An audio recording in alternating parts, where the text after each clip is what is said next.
Welcome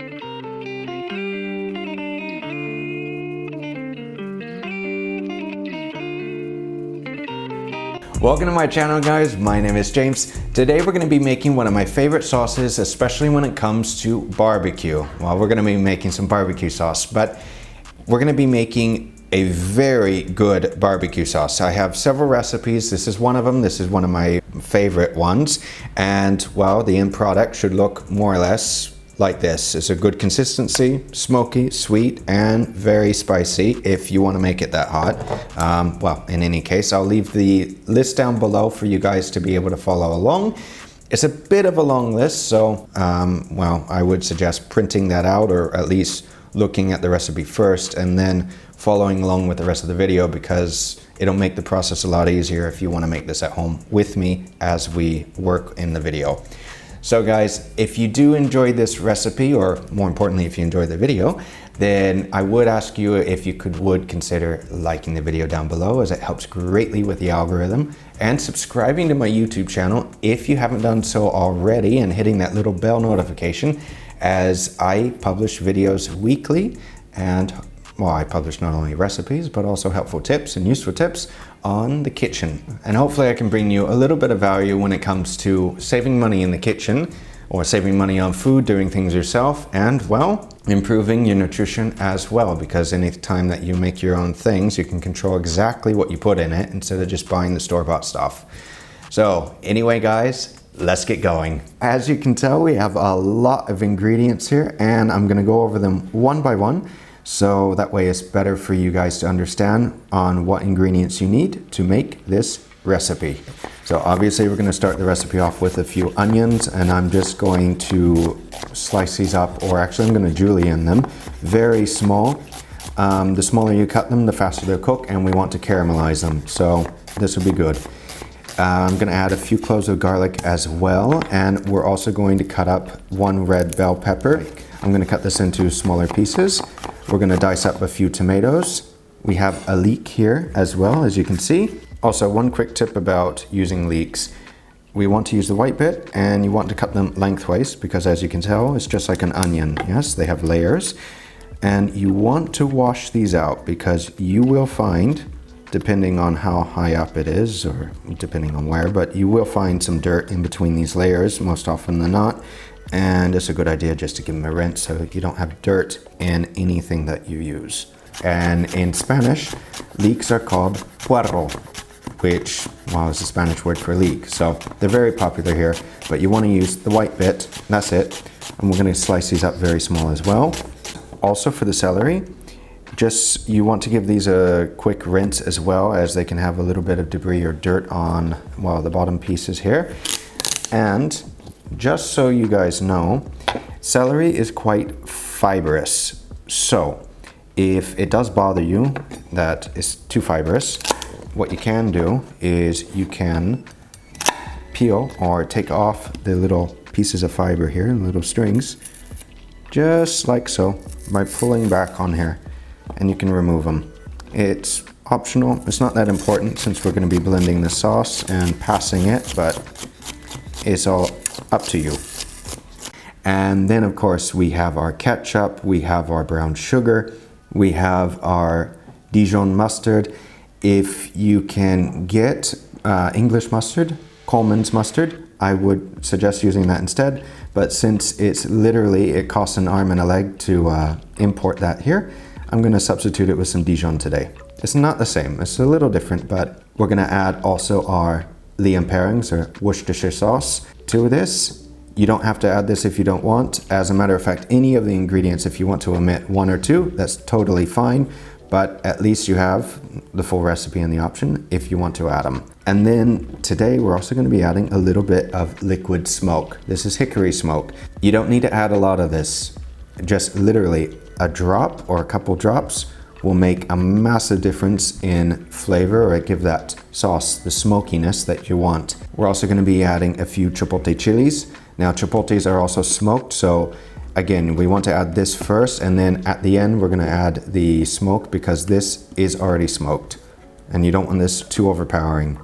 We're going to add a little bit of balsamic vinaigrette, to add a little bit of acidity to it. And then we're gonna finish it off with a little bit or a couple shots of bourbon. Now, it's your choice on what type of bourbon that you want to use. I prefer Jack Daniel's or Jim Beam. But if you're just making a sauce, it's not necessary that you go out and actually spend the money on the most expensive or the best. And again, it depends on how much you actually want to add to this. I'm just adding this for a little bit of flavor, nothing more. But if you want to make it a little more alcoholic, well, go for it. And we're also gonna add a little bit of the beef stock that I have here from the last video that I made, which is an extremely delicious homemade beef stock. And if you want the recipe for this, I have it on my YouTube channel. I'll leave the link down below for the video as well and the recipe, so you guys will be able to make this at home. After you have everything prepped, everything cut, now it's time to cook, and the first step is going to be the most important. We want to saute and caramelize the onions. We don't want to burn them because then that means it's going to ruin the sauce. So we want to cook these on medium to low heat, sweat the onions first, and then brown them, give them a nice golden brown color, and this will give the sauce a very sweet, or it'll help with the sweetness of the sauce. After the onions have caramelized, we're gonna add the rest of the vegetables to the pan.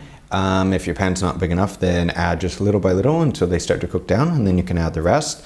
But if you actually put a lid on it and put this on like medium to low heat, it'll cook a lot faster than cooking without a lid. Just a little helpful tip. So after about 30 to 40 minutes, after everything is cooked down and reduced, now we're going to add the rest of the ingredients. We're gonna add the ketchup, we're gonna add the mustard, I'm gonna add the Lea parings, the balsamic vinegar, I'm gonna add even the Chipotle chilies. Now, for the Chipotle, they're extremely hot, and depending on everybody's level, you may not want to add as much, so I would recommend adding one little chili. And after you blend it and after you finish the sauce, if it's still not enough, then add another one and just increase it a little bit, but you don't want to add too much. You can also add some jalapenos to this as well if you have them, but again, if you add the Chipotle, you need to balance it because it can be very spicy. I'm also gonna add a little bit of liquid smoke, not too much because it has a lot of concentrated flavor to this, and I'm going to add a little bit of salt because we need to season it. This is also very important. I'm gonna add a little bit of bourbon at the end, and I'm gonna blend everything together. I'm gonna blend with my little hand wand, everything as well as you can. If it's a little too thick, add a little more beef stock or add a little more bourbon.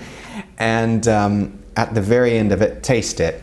And like I said, if it's not spicy enough, add, say, a little more chipotle. If it's not smoky enough, add a little more liquid smoke. And if it's not sweet enough, even after adding the sugar, then what I would recommend is either adding a little bit of honey.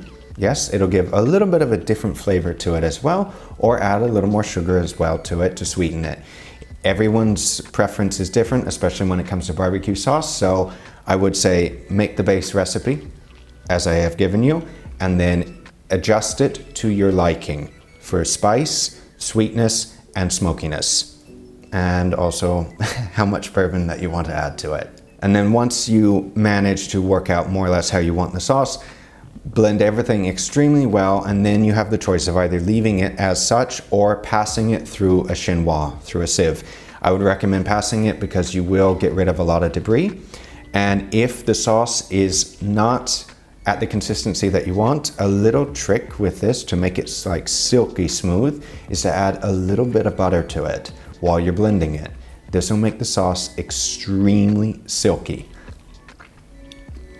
That's a really good barbecue sauce. Now, like I said, no, that's good.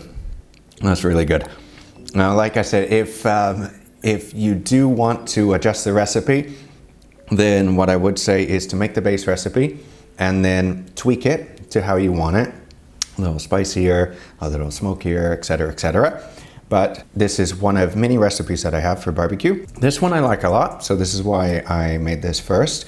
So hopefully you guys will enjoy this recipe, and hopefully I brought you a little bit of information as well on how to make it in less than an hour. Super easy that you can do at home. So guys, if you did enjoy this video, or more importantly, if you enjoyed this barbecue sauce recipe, if you made it, then I would like it if you would please hit that little like button down below, as it helps out greatly with the video, with the algorithm. It helps out with the video on YouTube. And if you do like my content on YouTube, then I would ask you to please consider subscribing as well to my channel and hitting that little notification bell so you know when all the up and coming videos do come out. Because I do tend to make videos every week, and well, recipes, tips on cooking, etc. Lots of different things. In any case, guys, have a great week. I'll see you guys again very soon, and take care.